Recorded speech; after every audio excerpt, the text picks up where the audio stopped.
ओम शांति। 27 मार्च 2023 के ईश्वरीय महावाक्य हैं। आज के साकार मुरली के सार में मीठे मीठे प्यारे प्यारे शिव निराकार ज्ञान के सागर, मुक्ति जीवन मुक्ति दाता, दुख हरता सुख करता, बेहद का वर्षा देने वाले बेहद के बाप ने हम रूहानी बच्चों से बेहद का देने के लिए कौन से ज्ञान हमें बताया, कौन सी धारणा करने को कहा और कौन सा नया बाबा ने आज रीति युक्ति हमें बताई सिखाई।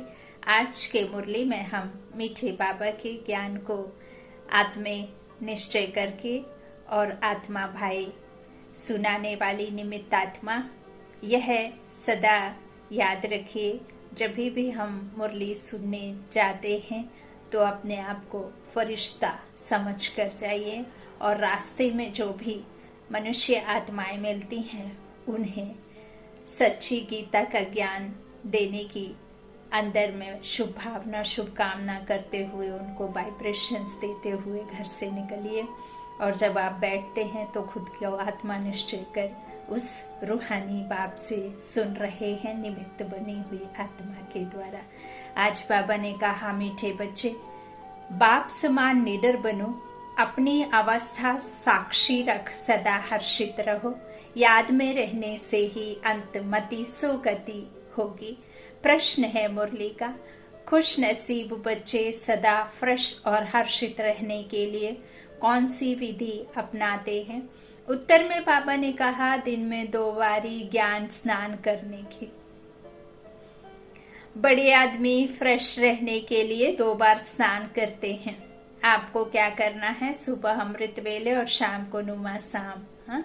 और बहुत ज्यादा है तो बाबा ने जब आपके आत्मा में, आपके दिमाग में 100 तरफ से 100 तरह के व्यर्थ संकल्प आकर के आपको परेशान करते हैं तो उसके लिए बाबा ने कहा है कि ट्रैफिक कंट्रोल करना चाहिए।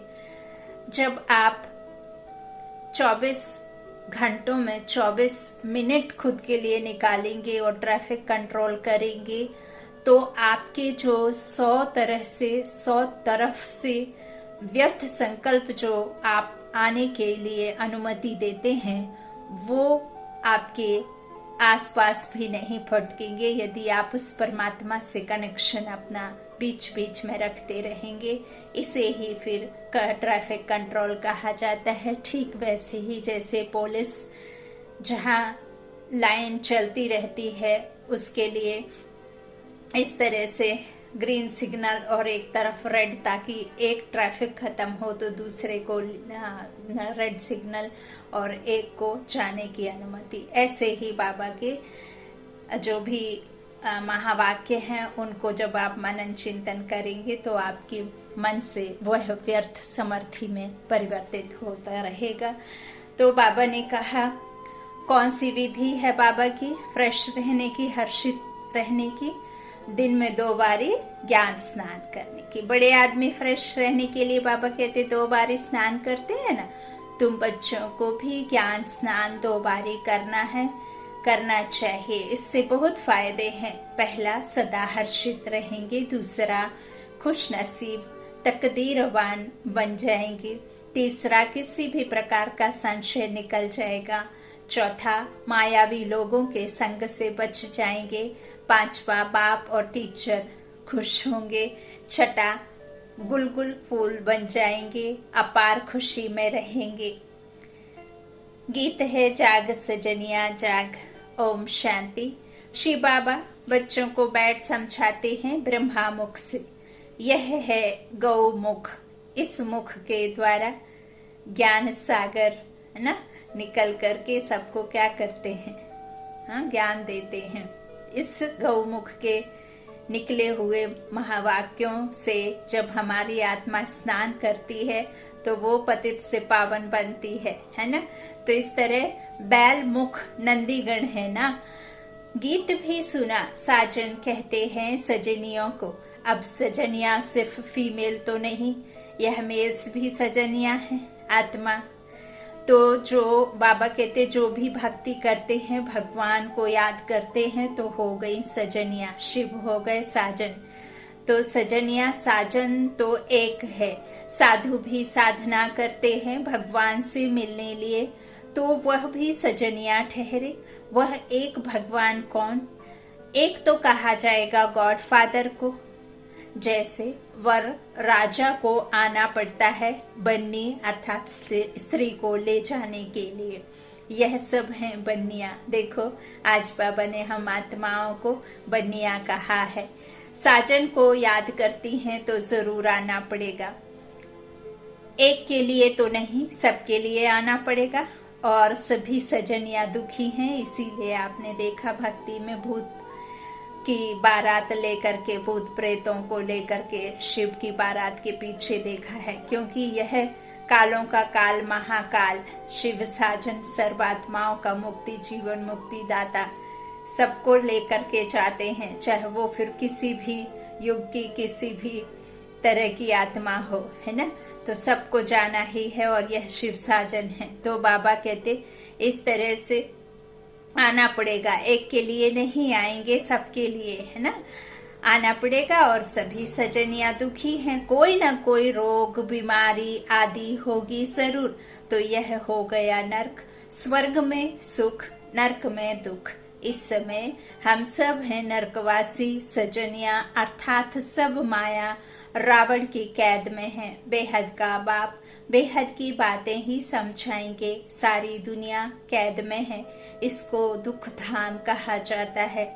धाम अर्थात रहने की जगह। कलयुग में है दुख, सतयुग में है सुख। देवी सांप्रदाय और आसुरी सांप्रदाय, यह है गीता के भगवान शिव के महावाक्य। वह खुद कहते हैं सजनिया अब नवयुग आया, यह पुरानी दुनिया है। साजन कहते हैं अब जागो, अब नया युग सतयुग आता है। गीता से स्वर्ग स्थापन किया जाता है। हाँ, बाबा कहते गीता से स्वर्ग स्थापन किया था और अब वापस कर रहे। तो गीता भारत के देवी देवता धर्म का शास्त्र है, जो देवता धर्म अब प्रायः लोप हो गया है।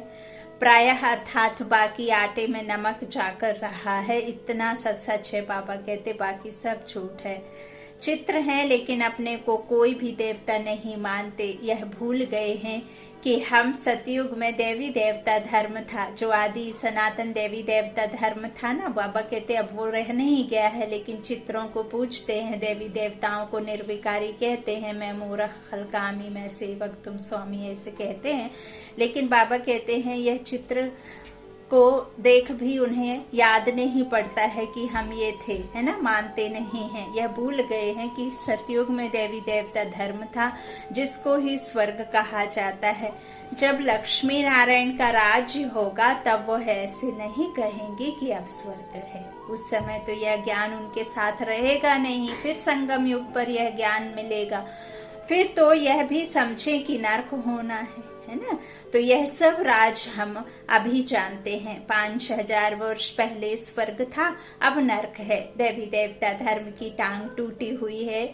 यह बातें और कोई गीता सुनाने वाला बता ना सके। सर्वशास्त्र मई शिरोमणि गीता है। गीता का भगवान ही गीता द्वारा भारत को स्वर्ग बनाते हैं। फिर है बाबा खुद कहते हैं यह ज्ञान प्रायः लोप हो जाता है, अभी लोप है ना। हम रोज नई नई बातें सुनते हैं, वह तो 18 अध्याय सुनते आए हैं, उसको नया कौन कहेंगे। पूरे 18 अध्याय लिख दिए हैं। बाबा कहते हैं यदि एक ही एक बात मुरली में 2 बार 4 बार आ जाती है तो आप बच्चे यह समझ करके मुरली को नहीं पढ़ते हैं कि बाबा तो हर दूसरे दिन वही बात डाल देते हैं। तो जरा सोचो, भगवान के लिए भक्ति में हम एक ही मंत्र रट्टा मारते रहते थे, एक मंत्र का ही जाप करते रहते थे। तो जरा सोचो ईश्वर को कैसे वो एक ही बात बार बार सुनने में अच्छी लगेगी, पसंद आएगी क्या? नहीं आएगी। जब हम नहीं सुन सकते तो वह कैसे पसंद करेंगे। बाबा कहते हैं मुझे मुरली में इसीलिए बार बार एक टीचर को यह बातें बार बार लिखनी पड़ती हैं, क्योंकि मैं जानता हूँ मेरा कोई बच्चा एक रोज का कोई 2 रोज का, कोई 10 वर्ष का, इस तरह से नए नए बच्चे रोज ऐड होते हैं। तो मैं अलग से तो क्लास ले ना सकूं, इसीलिए मुरली में मुझे जब तक बच्चा बात को समझ ना ले, जब तक सही ज्ञान को ना समझ ले, तब तक मुझे बार बार पढ़ाना ही पड़ता है। तो बाबा कहते हैं उसको नया कौन कहेंगे जो 18 अध्याय सुनते आए हैं। पूरे 18 अध्याय लिख दिए हैं, यहाँ तो हम पढ़ते रहते हैं, योग लगाते रहते हैं, इसमें भी टाइम लगता है। ज्ञान और योग दोनों भाई बहन हैं। ज्ञान और योग को आज भाई बहन कहा बाबा ने। बाबा कहते हैं ध्यान से ज्ञान श्रेष्ठ है, क्योंकि उससे ही तुम जीवन मुक्ति पा सकेंगे। ऐसा कोई कह ना सके कि हमको साक्षात्कार हो तो पुरुषार्थ करें। सामने श्री कृष्ण का चित्र देख रहे हैं, ऐसे प्रिंस प्रिंसेस बनेंगे, फिर जो चाहे सो बनो। प्रिंस प्रिंसेस बनते हैं तो यह मानना चाहिए ना, अब नवयुग आ रहा है, जहाँ जीत वहां जाकर प्रिंस बने का जन्म लेंगे। जब भी कर्मों पर जीत पालेंगे तो प्रिंस बन करके जन्म लेंगे। रत्न जड़ित मुरली भी होगी, यह निशानी है। श्री कृष्ण को भी मुरली दिखाते हैं क्योंकि शहजादा है ना, बाकी वहां ज्ञान की कोई बात नहीं। ज्ञान का सागर तो एक शिव बाबा है। वह बाबा कहते हैं बच्चे विनाश सामने खड़ा है, पिछाड़ी में मंत्र देने वाला कोई नहीं रहेगा। बाबा कहते हैं अंतमति सो गति गाई हुई है ना, अंत में तेरी याद रखेंगे तो गति मिल जाएगी। तुम आजकल करते आए हो, आज नहीं कल कर लेंगे, कल नहीं, अभी समय पड़ा है, उम्र ही क्या हुई है, बच्चों के खाने खेलने के दिन है। अभी क्या बच्चों को भगवान के बारे में आस्था जगाना, क्या भगवान के बारे में उन्हें सुनाना। बाबा कहते हैं आज नहीं कल, आज अंतिम दिन हुआ, फिर क्या कर लेंगे। 2-4 इत्तेफाक दिखाऊंगा कि कैसे अचानक मनुष्य मरते हैं। बहुत बड़ा विश्व में बाबा ने कोरोना का जो बताया है, कितना बड़ा एग्जाम्पल है। तो उस समय मंत्र तो याद कर नहीं सकेंगे। समझो अचानक छत गिर पड़ती है, उस समय याद कर सकेंगे? धरती हिलेगी, उस समय तो हाय हाय करने में लग जाएंगे। बहुत समय से प्रैक्टिस होगी तो फिर उस समय अवस्था हिलेगी नहीं। साक्षी हो, हर्षित मुख बैठे रहेंगे। मनुष्य तो थोड़ा आवाज से डर के मारे भाग जाएंगे, तुम कभी भागेंगे नहीं। डरने की बात नहीं, जैसे बाबा निडर है, बच्चों को भी निडर बनना है। बाबा कहते हैं बच्चे अब नवयुग आ रहा है, अब अपने को इंश्योर कर दो। सारे भारत को तुम इंश्योर करते हो, बाप से ताकत लेकर भारत को तुम इंश्योर कर रहे हो। खुद की ताकत से तो कर ना सके जब तक सर्वशक्तिमान से ताकत ना भर ले। भारत हीरे जैसा बन जाएगा, फिर उसमें भी जितना जो लाइफ को इंश्योर करेगा, तन मन धन सब इंश्योर हो जाता है। बाबा कहते हैं यह ज्ञान प्रत्यक्ष फल देने वाला है। जैसे सुदामे का मिसाल है, झट महल देखे तो प्रत्यक्ष फल हुआ ना। प्रिंस प्रिंसेस का भी साक्षात्कार करते हैं, फिर प्रिंसेस तो सतयुग में भी हैं, त्रेता में भी हैं। यह थोड़े ही समझ सकेंगे कि हम कहाँ के प्रिंस बनेंगे। सब सूर्यवंशी तो नहीं बन सकेंगे। कितना छोटा सा झाड़ है, वहाँ कितनी सी दुनिया है ना, तो वहाँ सब थोड़े ना आ जाएंगे। बाबा कहते हैं यह सब है साक्षात्कार, बाकी आत्मा कोई निराकार निकल कर जाती नहीं है, और ना ही हम तन मन धन से समर्पित होते हैं। तो बाबा हमारा तन भी मन भी धन भी लेकर के लूट करके पोटली बना करके ले जाता है, नहीं। सिर्फ मन बुद्धि से समर्पित होना है। जीते जी इस संसार से नष्टो मोह बनना, अर्थात मोह नहीं रखना है। प्रेम सबसे करना है, लेकिन प्रीत बुद्धि बाप के संग लगानी है। तो बाबा कहते इस तरह से ऐसा नहीं है कि आप परमात्मा का ध्यान करते हो तो आप कहीं आत्मा ले जा करके परम धाम में बैठा देते हो, है ना। बाकी भी जो साक्षात्कार है, आत्मा निकल कर वहाँ सतयुग में त्रेता में चली नहीं जाती है ना। यह साक्षात्कार की ड्रामा में नूंद है। सोल को बुलाते हैं तो ऐसे थोड़े ही आत्मा कोई शरीर से निकल जाती है, फिर तो वह शरीर रह ना सके। कितना समय लगेगा शरीर को नष्ट करने में? 2 घंटे, 4 घंटे, 1 घंटे, है ना, 1 दिन। बाबा कहते यह सब साक्षात्कार है। बाबा भिन्न भिन्न रूप से साक्षात्कार कराते हैं, नूंद है तब सोलाती है। यह ड्रामा का राज समझना है। नई बातें हैं ना, तो क्लास में भी रेगुलर आना पड़े। तुमको मालूम है बहुत अच्छे अच्छे आदमी 2 बारी स्नान करते हैं फ्रेश रहने के लिए। यह भी ज्ञान स्नान 2 बारी करने से फ्रेश होंगे। 2 बारी ज्ञान स्नान करने से बहुत बहुत फायदा है, नहीं तो मुफ्त में अपनी बादशाही गंवा देंगे। बाबा ने सुबह जो भक्ति में हम ब्रह्म मुहूर्त कहते ना, शाम को नुमा शाम, जब पशु पक्षियों की सबकी वापस आने का समय होता है, सभी ऑफिस वाले घर लौटते हैं, है ना, तो इस तरह से वो भी क्या है, गोधूली के समय क्या करते, संध्या आरती करते हैं ना, तो उस समय भी प्योर वाइब्रेशंस रहते हैं। इसीलिए बाबा कहते हैं ये 2 समय को बहुत अच्छा माना गया है कि भगवान का समय है, एक संध्या आरती का, एक सुबह का ब्रह्म मुहूर्त का कहा गया है, जिसे बाबा अपनी भाषा में अमृत वेला कहते हैं, अमृत बरसने का टाइम। तो बाबा कहते हैं, बाबा रजिस्टर से भी जांच करते हैं पूरा खुशनसीब तकदीरवान कौन है। अरे बेहद के बाप से अथाह दंड लेने जाते हैं, स्वर्ग का मालिक बनते हैं। अगर इतना निश्चय नहीं तो उच्च पद भी पा नहीं सकेंगे। 2 बारी स्नान करने से तुम बहुत बहुत हर्षित रहेंगे। बाबा कहते हैं, गाइड बन तुम बच्चों को ले चलने आया हूँ, कितना घुमाता हूँ। वो लोग एरोप्लेन से ऊपर में जाते हैं, कितनी उन्हें की महिमा होती है। वास्तव में महिमा तो तुम्हारी होनी चाहिए, तुम बैकुंठ में जाकर घूम फिर आते हो, मोस्ट वंडरफुल चीज है। बाबा कहते हैं, मैं सबसे दूर रहने वाला आया हूँ देश पर आए, फिर इसमें सर्वव्यापी की तो बात ही नहीं है। मैं यहाँ रहता तो हूँ नहीं, मैं तो आता हूँ। तुम पैगंबर हो, पैगाम देने वाले हो ना, मैं भेज देता हूँ। यह भी ड्रामा में नूंद है। ड्रामा अनुसार हर एक को अपना पार्ट बजाने आना पड़ता है। फिर मैं भी आया हूँ, मैं भी मोक्ष को नहीं हूँ, मैं भी कर्तव्य करने आता ही हूँ, आकर पढ़ाता हूँ। यह तो गीता पाठशाला है। उन सत्संगों में तो तुम जन्म जन्मांतर जाते रहते हो। एक कान से सुना, दूसरे से निकला। जब तक मंदिर में बैठे थोड़ा पीसफुल से महसूस किया, जैसे ही घर की तरफ आए या मंदिर की सीढ़ियां उतरे और बस वही चारों तरफ की परेशानियां अपने मन में आ जाती हैं। तो बाबा कहते वो तो एक कान रस के लिए, कान से सुना दूसरे से निकला, एम ऑब्जेक्ट कुछ नहीं। अभी तो अंदर में खुशी की तालियां बजती रहती हैं। स्टूडेंट लाइफ में जो अच्छा पढ़ते हैं उनको तो खुशी रहती है ना।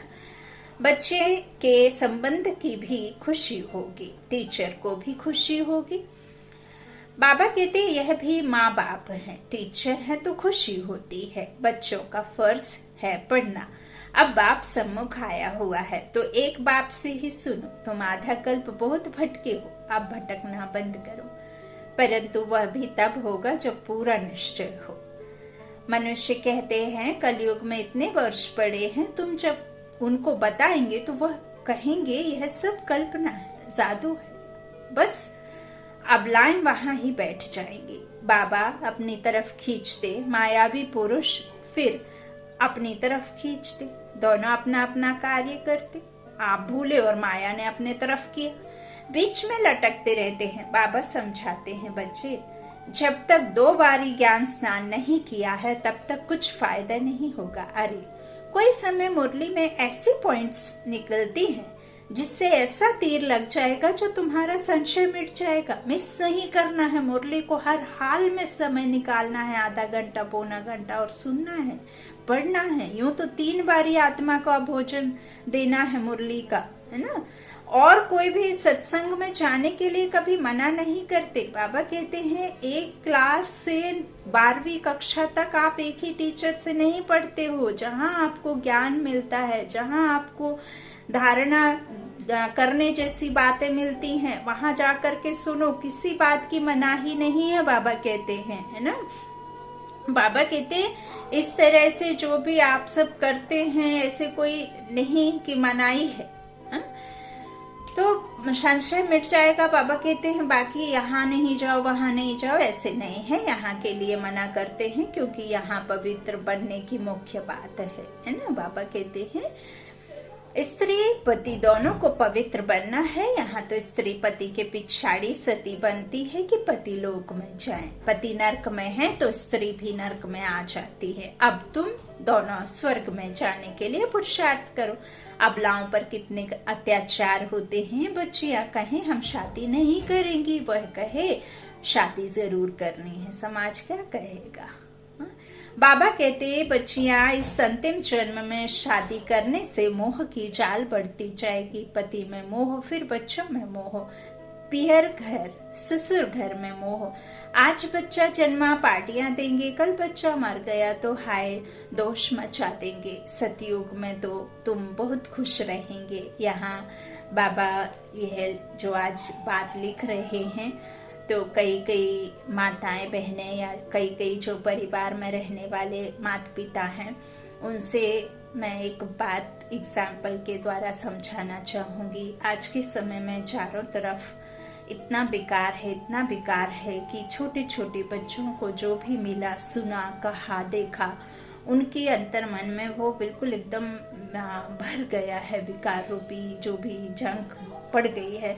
तो कई माता पिता चाहते हैं कि हम विकारों में ना उनको डालें और बाबा का बच्चा बना दें या सत मार्ग पर चले। या बच्चे को कोई जरूरी नहीं है यदि वो बहुत अच्छे कुछ कर्म में लगा है, कुछ एजुकेशन पा रहा है और सत मार्ग पर चल रहा है, अच्छे कर्म में लगा हुआ है, तो वहाँ तो ठीक है कि बच्ची खुद चाहती है कि मैं कहना चाहिए बाबा के ज्ञान में जाऊं और खुद को पवित्र आत्मा बनाऊं और आगे फ्यूचर के लिए यह भी पढ़ाई करूं और अपने शरीर निर्वाह के लिए दूसरी पढ़ाई भी करूं, वह तक ठीक है। आपको जोर जबरदस्ती उस समय बिल्कुल करना माना बहुत बड़ा पाप है। एक पहलू और देखते हैं जहां आजकल के बच्चे सिर्फ और सिर्फ विकारों में ही अपनी बुद्धि ले जाते हैं और कहीं दिल लगा बैठते हैं। यदि आप माता पिता उनको रोकते भी हैं, आपकी 100% इच्छा है कि बच्चा उस तरफ ना जाए, तो आप एक तो कोशिश करिए कि वो वाइब्रेशन से भट्टी रखिए, वाइब्रेशन से उसे संभालिए, समझाइए। और यदि उसके बाद भी नहीं समझता है तो आप ईश्वर का इशारा समझ करके, क्योंकि इस संसार में सभी तो सतयुग में नहीं जाएंगी और ऐसा भी नहीं है कि हम नहीं जाएंगे ऐसा सोच करके बैठ जाएं और पुरुषार्थ ही छोड़ दें और कोशिश ही करना छोड़ दें, वह भी बहुत बड़ी गलती होगी। तो आप कर सकते हैं कि जब उनको आप मना करेंगे और उनको वहां ही जाना है तो अच्छा होगा कि आप ही मिल करके उनका उधर विवाह कर दें। विवाह संस्कार जो भी कहते हैं हमारे आम भाषा में वह कर दें, ताकि आपका मान सम्मान भी बना रहेगा, बच्चे की इच्छा भी पूरी हो जाएगी और फिर आगे परमात्मा के वाइब्रेशन से उन्हें उस मार्ग पर ले जाए। जब उनकी इच्छा पूरी हो जाएगी तो फिर बाबा के बच्चे बनने में शायद सहजता हो जाए। और बाबा तो लिखते हैं कि ऐसे सब करना नहीं है, लेकिन वह भी फिर दो पहलू रख करके आप देखें। अच्छा, तो बाबा कहते हैं सतयुग में तो तुम बहुत खुश रहेंगे। बाबा समझाते हैं बच्चे घर घर को स्वर्ग बनाओ, चित्र रख दो, जो भी आए बोलो स्वर्ग के मालिक बनेंगे, आओ हम समझाएं। बाबा बहुत अच्छे अच्छे स्लोगन्स बताते हैं। 2 बार स्नान करने से तुम बहुत बुलबुल बन जाएंगे, अपार खुशी रहेगी। कहा जाता है ईश्वर की महिमा अपरंपार है, तो तुम्हारी खुशी की महिमा भी अपरंपार हो जाएगी। गीता की महिमा भी अपरंपार है। तुम कहेंगे गीता से हम स्वर्ग का मालिक बन रहे हैं। एक परमात्मा के सिवाय कोई ऐसे कहेंगे नहीं कि जाग सजनिया जाग, अब सतयुग आ रहा है, मैं क्षमा तुम्हारी ज्योत जगाने आया हूँ। यह दादा भी अभी पुरुषार्थी है। बाबा तुम्हें नए युग के लिए नई कहानी सुनाते हैं। कितना अच्छा गीत है। यह रास्ता ही दया है। वह लोग कहते हैं शास्त्रों से ही भगवान का रास्ता मिलेगा, फिर कह देते सब ईश्वर ही ईश्वर है, महिमा ही महिमा है, कृष्ण ही कृष्ण है, मीरा ही मीरा है। हम तो दुनिया में आए हैं खुशी मनाने, कुछ भी खाओ पियो मौज करो, आत्मा पर लेप छेप नहीं लगता। अपनी गंदी तृष्णाएं पूरी करने के लिए आत्मा निर्लेप कह देते हैं, जबकि आत्मा में ही सब कुछ चढ़ा होता है ना। संस्कारों की जो विकर्मों की धूली, जो सत्कर्मों की धूली जो आते हैं, हम इतने सारे 84 जन्म आत्मा लेती है, शरीर तो जल जाता है, शरीर में थोड़ी ये सब जाती हैं तृष्णाएं और ये सब जो भी लेप छेप लगते हैं, है ना। तो बाबा कहते हैं, वह तो कह देते हैं कि निर्लेप है। ऐसे के संग में कभी फंसना मत, तुम हो हंस। बाबा कहते तुमको बिल्कुल प्योर बनना है, विकार में जाना तो क्रिमिनल असॉल्ट है। भल मेरी बात अभी नहीं मानो, अभी स्वच्छ नहीं बनेंगे, मददगार नहीं बनेंगे तो धर्मराज द्वारा बहुत सजाएं खानी पड़ेंगी। याद रख लेना, भगवान ने नया संसार दिखाया है, तुम नए संसार के मालिक बनने आए हो तो अपने दिल से पूछो, हम सौतेले हैं या मातेले हैं। शिव बाबा है दादा, ब्रह्मा है बाबा, हम हैं पौत्रे पौत्रियां, यह ईश्वरीय कुटुंब है, विश्व परिवार, हम सब ईश्वरीय कुटुंब के हैं। दादा याद नहीं पड़ेगा तो वर्षा कैसे लेंगे, आधार तो वही है, इसलिए दादी को जरूर याद करना है। बाप के सिवाय दादा कैसे होगा, दादा है तुम पौत्रे हो, बीच में बाप जरूर है। पौत्रों का हक है दादे पर, इसलिए कहते हैं तुम दादे से प्रॉपर्टी ले ही लेना, खुशी की बात है ना। हम शिव भगवान की गीता से भारत की तकदीर हीरे जैसी बना रहे हैं। एक गीता ही हीरे जैसा बनाती है, बाकी सब कौड़ी तुल्य बना देते हैं। भारत की तकदीर को एकदम लकीर लग गई है। अब फिर बाप भारत की तकदीर जगाते हैं। मनुष्य गीता का छोटा लॉकेट बनाकर भी पहनते हैं, परंतु उसके महत्व को कोई नहीं जानते कि गीता को सुनकर आपको अपने अंदर में समाहित करके और अपने जीवन को बदलाव करके खुद में बदलाव लाना है। पहनने से कुछ नहीं होता है ना। एक तो जानते ही नहीं है कि गीता लिखी हुई पढ़नी है या जो शिव भगवानुवाच ब्रह्मा मुख द्वारा है, किससे समाहित करना है अपने जीवन में। तो इस तरह बाबा कहते हैं लॉकेट पहन लेते हैं, जानते कुछ नहीं है। यहाँ फायदे भी बड़े कड़े हैं और कायदे भी बड़े कड़े हैं। पवित्र ब्राह्मण जरूर बनना पड़े, ठगी से मम्मा बाबा नहीं कहना है। सच्चा बनेंगे तभी नशा चढ़ेगा, हाफ कास्ट को नशा नहीं चढ़ेगा, है ना। कि किसी के थ्रू सुन लिया कि कौन है मम्मा कौन है बाबा और मम्मा बाबा कहने लगे, उनके हिस्ट्री को नहीं जानते, उनके फ्यूचर को नहीं जानते और न पास्ट को जानते हैं ना, बस मम्मा बाबा सुना कहने लगे। बाबा कहते हाफ कास्ट को नशा नहीं चढ़ेगा। भगवान भारत के पीछे दीवाना बना है कि हम भारत को फिर हीरे जैसा बनाऊंगा, तो भारत पर आशिक हुआ ना, भारत को फिर से ऊंच बनाने आए हैं, हा? बनाते हैं। आशिक माशुक के पिछाड़ी दीवाना होता है ना, कुछ भी कर गुजरता है। तो भारतवासियों के पीछे कितना दीवाना है, कितना दूर से भागते आते हैं, हा? और फिर कितना बड़ा निरहंकारी है।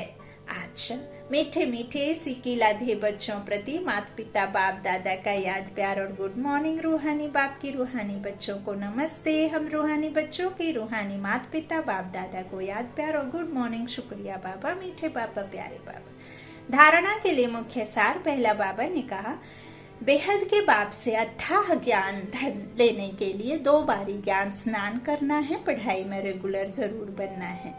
दूसरा, फुल कास्ट सच्चा पवित्र ब्राह्मण बनना है, बाप का मददगार बनना है। गंदी तृष्णा रखने वालों के संग में कभी नहीं फंसना है। बाबा ने आपको इतना ज्ञान तो दिया है कि क्या अच्छा है क्या बुरा है, और जब आप उसका भी निर्णय ना ले सके तो सिर्फ परमात्मा को याद करें, तो जो भी गंदे आत्माएं हैं वो आपसे स्वतः ही दूर चली जाएंगी, क्योंकि बाबा साथी बनकर आपके साथ सदा खड़ा है। वरदान है वरदानी बाप का, तन मन और दिल की स्वच्छता द्वारा साहेब को राजी करने वाले सच्चे होली हंस भव। स्वच्छता अर्थात मन वचन कर्म संबंध सब में पवित्रता। पवित्रता की निशानी सफेद रंग दिखाते हैं। आप होली हंस भी सफेद वस्त्रधारी साफ दिल अर्थात स्वच्छता स्वरूप हो, अंदर बाहर तन मन धन मनसा वाचा कर्मणा एक स्थिति तन मन और दिल से सदा वे दाग अर्थात स्वच्छ हो। साफ मन व साफ दिल पर साहेब राजी होता है। परमात्मा चरित्र का चित्रण करता है, ना कि इस चित्र का चित्रण करता है। उनकी सर्व मुरादें अर्थात कामनाएं पूरी होती हैं। हंस की विशेषता स्वच्छता है, इसलिए ब्राह्मण आत्माओं को होली हंस कहा जाता है। स्लोगन है, जो इस समय सब कुछ सहन करते हैं वही शहंशाह बनते हैं। जो इस समय सब कुछ सहन करते हैं वही शहंशाह बनते हैं। अच्छा, ओम शांति, शुक्रिया।